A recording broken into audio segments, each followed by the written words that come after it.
Hello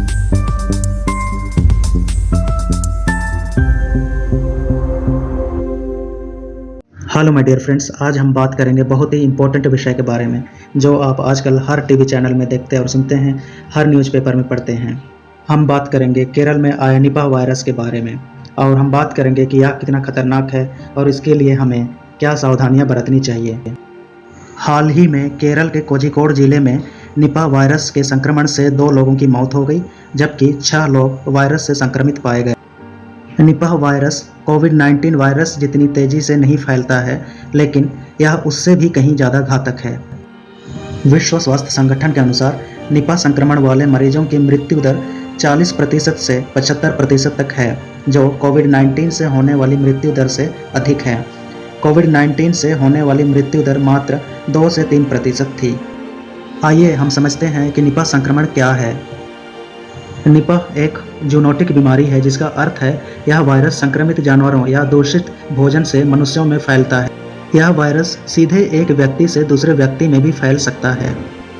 Nipah संक्रमण के लक्षणों में बुखार, सिरदर्द, सांस लेने में कठिनाई, खांसी और गले में खराश, दस्त, उल्टी, मांसपेशियों में दर्द और कमजोरी शामिल हैं। और गंभीर मामलों में चक्कर आना, दौरे और एन्सेफेलाइटिस यानी मस्तिष्क में सूजन हो सकता है, जिससे कोमा और मृत्यु की घटनाएं भी हो सकती हैं।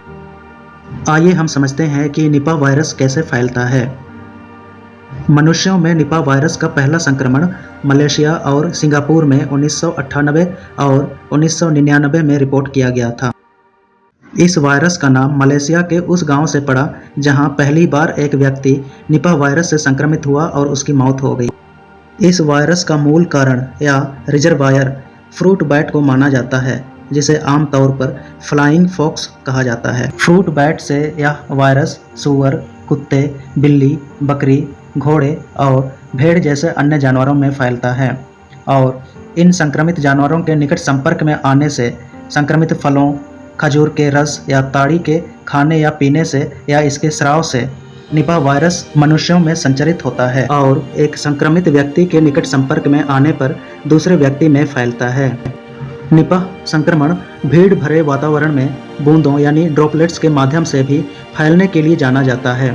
2018 में केरल में यही हुआ था, जब अस्पताल में रेडियोलॉजिकल परीक्षण के लिए एक छोटे से गलियारे में खड़े एक इंडेक्स पेशेंट यानी निपाह के लिए चिन्हित किए गए पहले रोगी से एक अन्य व्यक्ति में संक्रमण फैल गया। 1998-99 में पहली बार इसकी पहचान होने के बाद से यह वायरस दक्षिण और दक्षिण पूर्व एशियाई देशों में कई बार तेजी से फैला। बांग्लादेश में 2001 के बाद निपाह वायरस के कम से कम 10 मामले आए। भारत के पश्चिम बंगाल में 2001 और 2007 में निपाह वायरस का प्रसार हुआ था। वहीं केरल में 2018, 2019 और 2021 में कई मामले सामने आए थे। आइए अब हम समझते हैं कि निपाह वायरस कितना घातक होता है।